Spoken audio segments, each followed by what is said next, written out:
All right. Well, hello everybody, and welcome again to the open mic. I am Rich Eisen, and I am here today with my guest, Kristen Weber, who is a fabulous editor.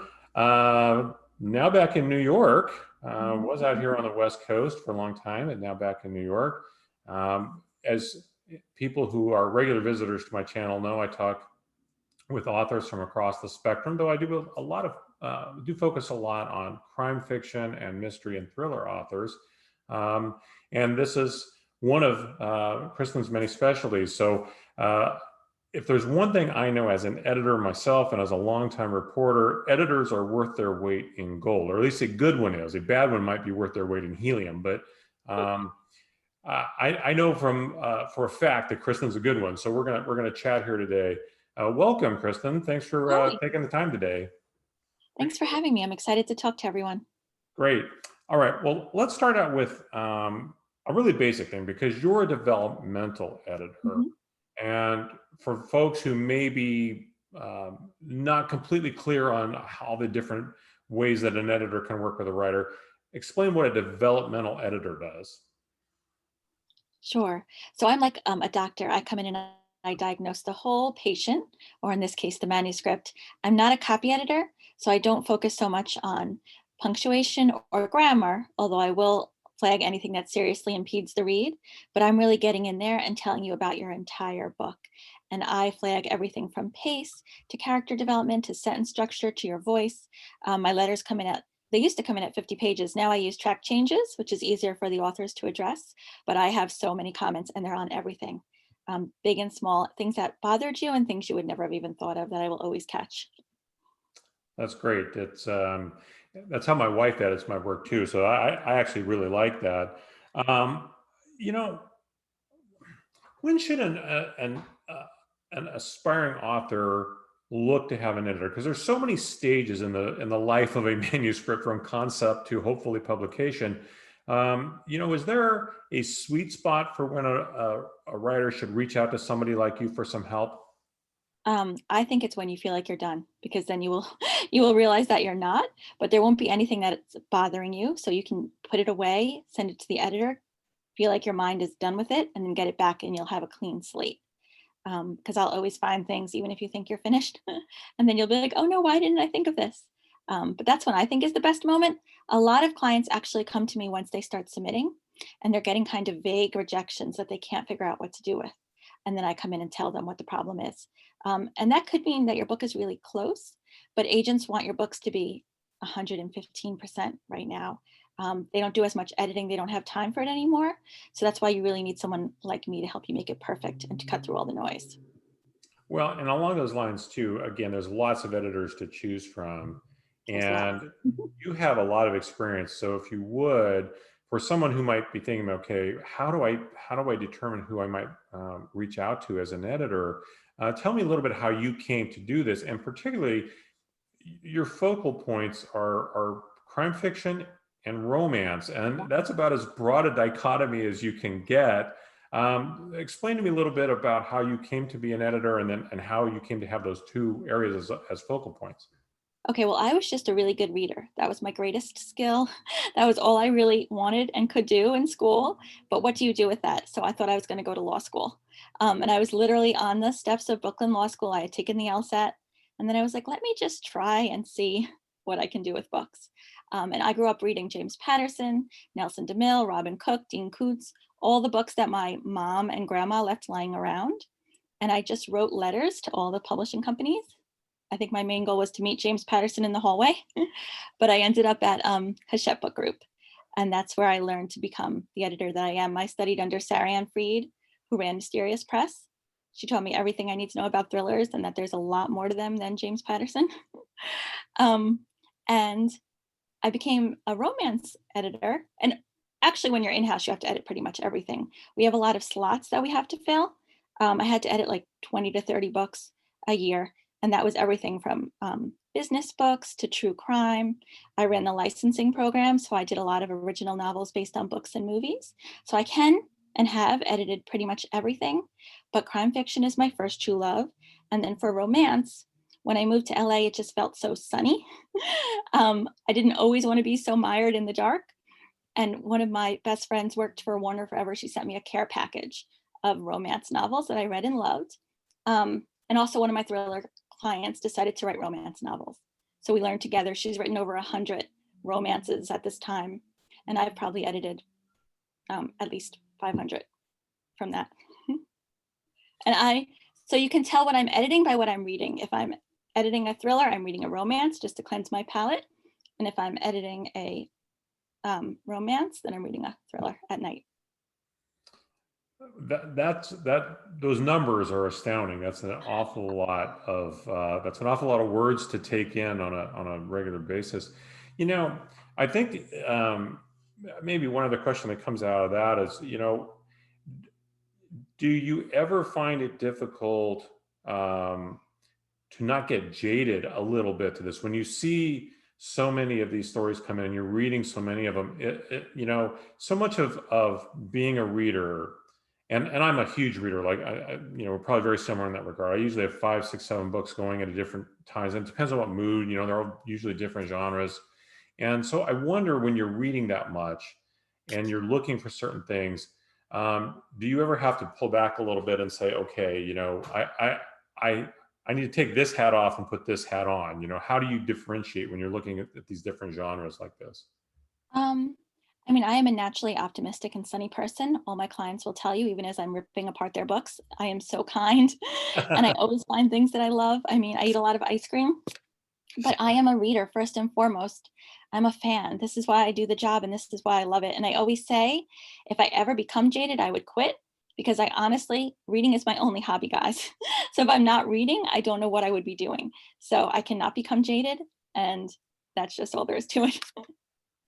And what kinds of questions should a writer uh, be asking when they go looking for an editor? Now, of course, experience, and clearly you're going to pass that test hands down. But so much in this world is about fit and feeling comfortable in relationships. So if you were going to tell an aspiring author that they should find an editor, what kinds of things should they be asking? What kinds of questions, I should say, should they be asking when they're trying to choose which editor to work with? Everyone's going to have their own style, but the most important thing to look at is to just make sure they can point to books in the world that they've worked on. And then ideally you can talk to their clients or they have good testimonials. And then after that, as long as they have a proven track record, then it's just going to be your style meshing with theirs. So if they're open to talking on the phone and you like talking on the phone, that's great. If they only do email, it's just going to be a matter of preference. But you definitely want to make sure that they can point to books like yours out in the world.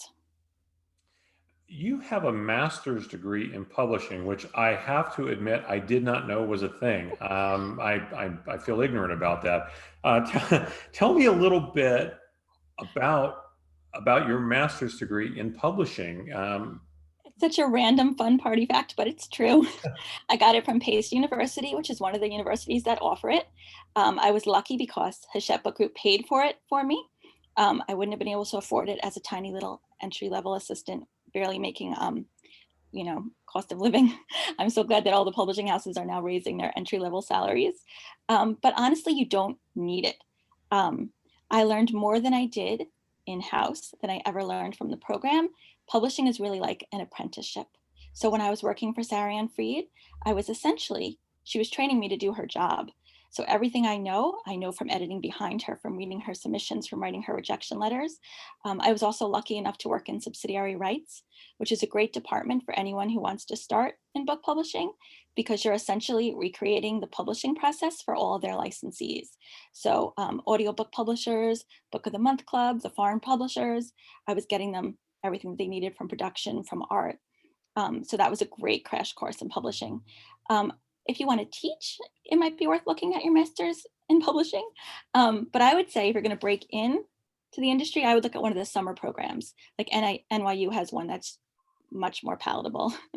And you could probably make some great entry-level contacts there. Well, and so much of the publishing industry, I think, is a mystery to writers.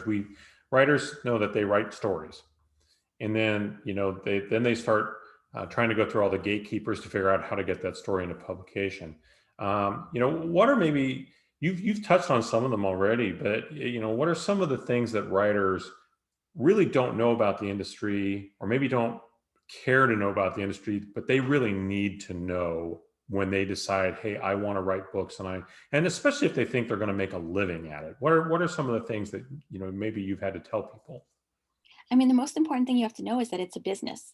So it feels so fragile. You're writing this book, you're putting your heart into it, you feel like it's your baby. It's a business. Nobody means to hurt your feelings, but they're definitely going to be hurt. You're going to have to do a lot more work than you think you would ever want to do. So, I mean, you just should really love it and really want to be into it. And you can be this amazing artistic process for you. But you also have to take off that hat sometimes and realize publishers are just trying to make money. If you don't like the way that they do things, then maybe you shouldn't be with a legacy publisher and you can independently publish and have more leeway. But otherwise, you have to treat it like a career, even though it is your fragile, magical heart. How many of your clients ultimately do go the independent route as opposed to continuing to seek out legacy publishing success? Um, well, first of all, I was totally drinking the legacy publishing Kool-Aid when I was in-house. I thought that was the only way. And now I am so happy that it is not the only way. I have so many clients that make more money than they ever could make with a real publisher, quote unquote, because now I don't think there is a real publisher anymore. It's however you want to publish your book, that is the way to go. Um, so about 50-50. Some of them think they want to be independently published and then they change their mind, or they think they want a traditional publisher and then they change their mind. It's just so exciting that there's no right way. And the other exciting thing is there's a lot of small presses that are doing great things. Brash Books, if you're writing mysteries or thrillers, Karina Press for romance. There's other options than just the big 5 or 4, probably 2 will eventually end up with. Right. It feels like the industry has changed exponentially over the last 20 years. And I feel like I've probably asked you this question before, but and maybe you can infer it from your last answer, but is the industry better for writers now than it was 20 years ago? Are these changes more positive because there's more options, or is the landscape more muddled than it used to I mean, there's a lot of noise. So you just have to make sure you write the best book you possibly can, find the best advocates for it, and then just keep your head down and keep going. Um, that's all I can say. It's just, there's just a lot of voices competing for the attention, but it's also really exciting because there's a lot of places to put those voices. Your authors that have gone independent, you say a lot of them are making more money. Um, have those tended to be folks who already had a name recognition Nope. built up? Nope, a lot of them are new. They come to me for the first time. We figure it out together. You have to do it professionally. So obviously you have to treat it like this is going to be your career. You write the best book you can. You find someone like me to help you and make sure it is bulletproof. You're going to need to hire a copy editor, a proofreader, probably someone to design it for you, someone to do the cover. You're going to treat it like you're publishing it professionally. And then the possibilities are endless once you do that. But they do tell me that it's going to be like a second job. So if you only want to be a writer, that might not be the way to go. Or if you don't want to spend so much money to hire a team to do it for you, or you don't have as much time, it's definitely something to consider. But a lot of them are new. They didn't have any followings and they just put their books out there. That's interesting. How are the because one of the limitations I was on independent publishing was bookstores didn't want to carry them because they felt there was a lack of professionalism, which I don't. I think that a lot of the tropes we believed about that are not They're not believed as true. broadly anymore. But certainly still that the distribution is always the problem. Financially, the cost factor and all those things. Has that changed as well? Are the distribution channels not quite as rigid as they used to be? I mean, you can still get your books into bookstores, and a lot of my clients do, particularly local. The ones that are local to them where they're writing their books have been very, very supportive. And I think the most important thing is readers don't care who publishes your book. So if they want to read you, they will find it. I always pay more if I need to get my the books by authors that I love. I will, we're just going to find them no matter what. It doesn't matter where they come from. And I think that's been really freeing. Yeah, I think that's actually good news for a lot of people out there who I think that used to be a very discouraging thing. The image was, you did this vanity press and then you end up with a garage full of books that you can't sell, right? And I think that does sound like it's really changing. Um, Your husband works in television writing, Mhm. and a lot of your work is novels that are based on TV shows. Um, that's really interesting to me. Tell me a little bit about that process and how that differs maybe from your other kinds of clients. Okay. Well, I don't work so much on those books anymore. He is definitely still a television writer. If you were anyone who is between the ages of 8 and 12, they'll love his shows. Night Squad, Thundermans, Julie and the Phantoms on Netflix is excellent. So I used to run the TV movie tie-in program at Penguin. So I did novelizations based on movies, like The Mummy Returns was one, or books based on TV shows. So Burn Notice, Criminal Minds, Psych, So Many Monk. And it was great because I got to work with some of my favorite authors writing those books, like Lee Goldberg, Todd Goldberg did Burn Notice. It was a lot of fun. But now I don't do so many of those anymore, although I still love all TV. It's an interesting concept. I mean, um, when you're taking something like that, that's built on a whole different platform, do the rules change for how you edit? Um, no, I mean, I still have to make sure that it's a really good story, and I had to know all the shows to make sure that it stayed true to the world. But I would read it. The author would write it. I would read it, and then we would send it to someone on the show to read it and make sure it was consistent. Interesting. You of course noted that you were an avid reader. Did you ever want to be a writer yourself? Um, I mean, I like the idea of writing more than I actually have the have the capacity to sit down and write 95,000 words. I would rather read them from someone else and help them make it perfect. But yeah, I mean, I'd always rather just be a consumer than a producer. Got it.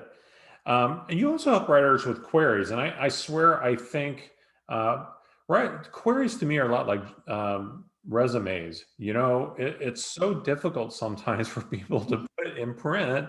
The reason why you should care about me as a worker or about this work that I've created. How much of your work now is on queries, and what are some of the more consistent issues you run into with writers and queries? Okay. Well, if you work with me on a package as a developmental editor, I actually include your query letter or your synopsis in the fee because the whole point is to get you published. If you're independently publishing, then I'm going to help you with your marketing package and with your website, whatever I can, just to get you to a final product. But I probably do about 1 or 2 or 3 a week from people that just want their submission package edited. And it's really good because agents come in blind. So I come in blind to your query and I tell you exactly what I think as someone who just doesn't know anything else and is just reading it. And is it going to make me request it? I'll tell you exactly what I think. And they're hard to write. I know they're hard to write, guys, but if you need help, I'm definitely here. Uh, when you have people approach you with that, I mean, I know there's all levels of where people are at when they come to an editor, but clearly by the time they're submitting stuff, they feel like it's pretty close to to being accepted, or at least in their own mind, they're that close. Um, when you look at a query, and of course you have to give it that kind of critique, what's the reaction like? Do you find people really accepting of that information, or or is that more of a struggle for them than it is for hearing the edits that need to be made to their manuscript? I mean, luckily, people who come to me are open because I make sure we have a conversation first and I make sure they're going to be open to what I'm telling them. And you have to really ask that question of yourself. Are you ready to hear what you're going to be told? Because I used to have people come to me and they just wanted me to tell them that it was perfect, and that's never going to happen. I mean, everyone has an editor. The books that you see on your shelf, I mean, that's not how they delivered the books um, to their publishing house. So most people who come to me are open to the process. I'm very nice about it, but they, the whole goal is to get them accepted by an agent. So if I can help you get there, I think people are open to it. Well, not to be Mr. Name Dropper here, because this every time I tell a story anyway, I feel like that's what it sounds like. But I have had a conversation with Jess Walter about his book, The Beautiful Ruins, which is one of my favorite books ever. And he told me that it took him 13 years to write that book, and that virtually every character in the book changed, the location changed from the beginning. Virtually every aspect of that book changed from the original manuscript. So that's kind of my North Star. My feeling now is like, look, if just Walter can admit that whatever he wrote wasn't good enough and change it until it is, you got nothing to say. Just sit down and write, be I quiet. the finish line does not look like it did to get there. Yeah, You don't see the whole race. So right. everyone has books under their bed that you've never seen, that you never will see. Everyone has rejection letters. You have to just remember you're only seeing the credits. Have you ever had to fire a client? Have you ever had somebody who just could not and would not accept what you're saying, and you just had to say, look, this is not going to work out for either of us? I mean, I tell people it's subjective, first of all. If there were right answers, every book would be the same. It's so subjective. So they can take my opinion or not. I have no stake in it. But luckily, all my clients have really been receptive. I've worked with probably at least 2,000, 3,000 clients over the years. A lot of us have remained good friends. I worked on almost every book they've written. I did have one person very angry with my comments, but 2 years later, he came back and he said, you were exactly right. I just had to be open and hear it, and I fixed it. And now I have an agent. So, I send my notes with trepidation. I'm worried. I know that they might not embrace them immediately, but they usually come back in a couple of days or a week, or in that case, 2 years, and realize that I'm only trying to help. You mentioned you work with agents and some publishing houses.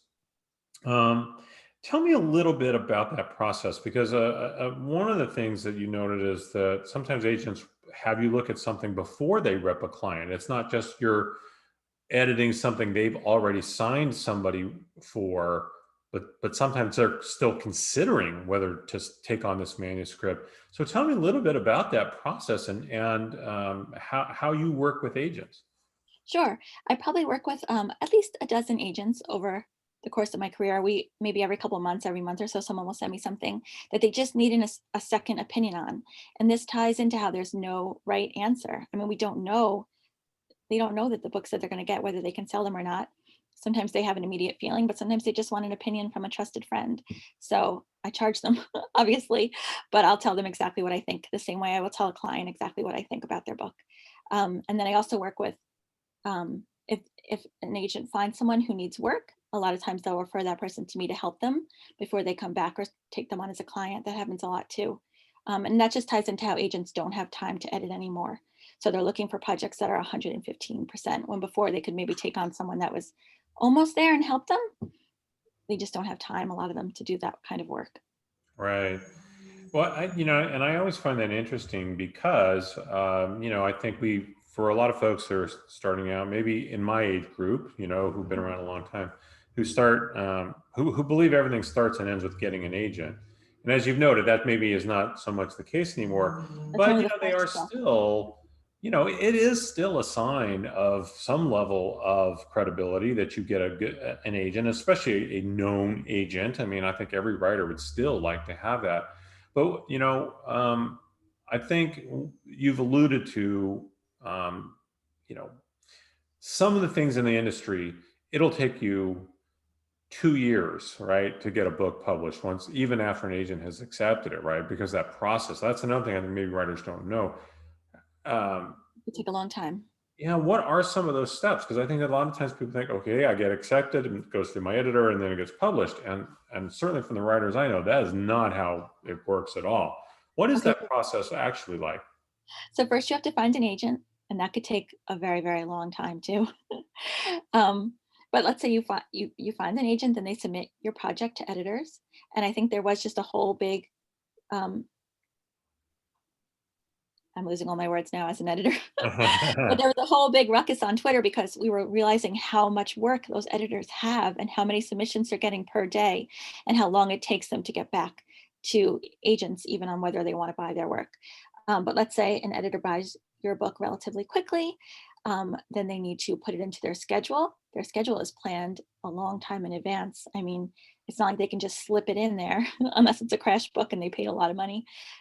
Something by Donald Trump, maybe that needs to come out next month. But otherwise, you're not going to see it on the schedule till 2021 or 2022, 2023. And then it goes through a whole process of getting the cover designed, going through production, getting copy edited, getting proofread. There's a lot of steps. It has to be sold to the sales and marketing team. They have to sell it into Barnes and Noble. I mean, there's so many steps. Hmm. Well, I know again, I think that comes as a surprise for some reason to a lot of authors. Um, you know, you uh, a lot of authors look to find their guidance through conferences, etc. Of course, in 2020, almost, I think everything, unless it was in the very beginning of the year, had to go virtual. We don't know yet what 2021 is going to look like. I'm of a couple of minds on conferences and all these things because sometimes I think they become a substitute for just putting your butt in the chair and writing. But what are some of the big impediments that you see writers experience that you work with? And I brought up conferences because that's one I think I see. A lot of writers spend a lot of time going to conferences and they don't spend a lot of time writing. What are some of the things you see writers doing there where sometimes you have to say this is more than just the words? Do you give writers editing, I suppose, beyond just the words? I mean, don't put all your best writing on social media. You could lose yourself there for days and days. I do it too. You need to make sure you hit your word count every day. I hit my editing count every day, and then you can do as much Twitter and Instagram as you want. But that's really a place you can lose yourself. And then just decide on your goals. I mean, I think conferences are a lot of fun. It's a great place to make friends. Writing can be so isolating. You need those writer friends who are in the trenches with you, who know what you're going through. And maybe you'll pass an agent in the hall or on their panel and make a real connection. But just know what you're going there for. Make sure you can afford it. Make sure it isn't taking too much time away from the big picture. And then I always loved going to conferences when I had the chance. Sure. Well, Mhm. I only have a couple more, but I'm I gotta, I have to go to the money part. So when is is there a pretty standard range or pretty standard fees for what an independent editor like yourself charges, or is it all across the board? And how much should an author who's first considering this and maybe doesn't know what they're doing, how much price shopping should they do? And I know some of that's going to be predicated on somebody's experience, but is there a point where someone should go, okay, that's just too much money, or what's your thought on the cost of all this? I mean, it's all over the place. There's no guidelines. So you can charge pretty much whatever you want. Some people charge by word, some people charge a lump fee. It really just depends. So shop around, see what you're getting. I know that I'm on the higher end, but there's people who are even higher than me.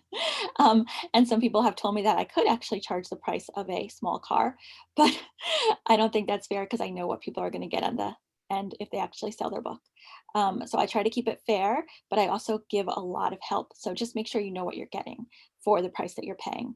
I don't only edit your manuscript, I edit your query, I edit your synopsis. I will stick with you during the entire submission process. You can also use my name if we work together, and that opens doors. So you have to make sure what you're getting and how much it costs and how much you have to spend.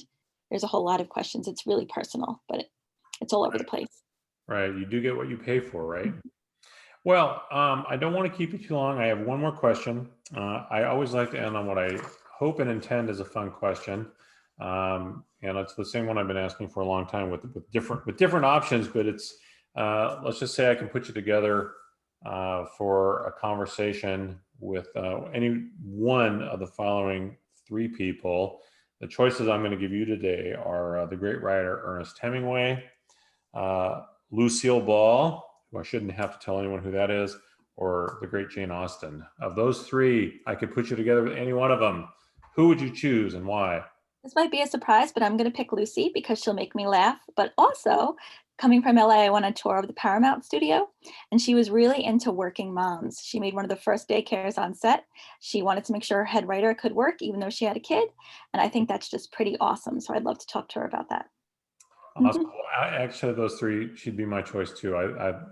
We all love Lucy, but I think the more you know about Lucille Ball, the more reason you would have to love Lucy. She was a fabulous, way ahead of her time. First woman to ever run a major studio. I mean, just the sharpest cookie out there for sure. Also, Uh, I think she she sealed up Desi's door when he asked for a divorce with cement. So I don't know if that's a rumor or if it's true, but that's awesome. She's badass. I wouldn't want to be on her bad side, that's for sure.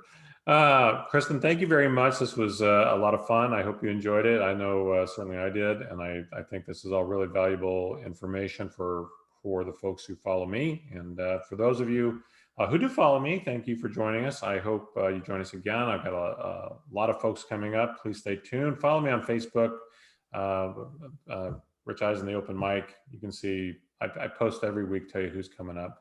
I'll post this there too, along all my other social media channels once I get it all together. So again, Kristen, thanks. Take care. Stay with me till we're out here, and then we'll talk to you again soon. Bye.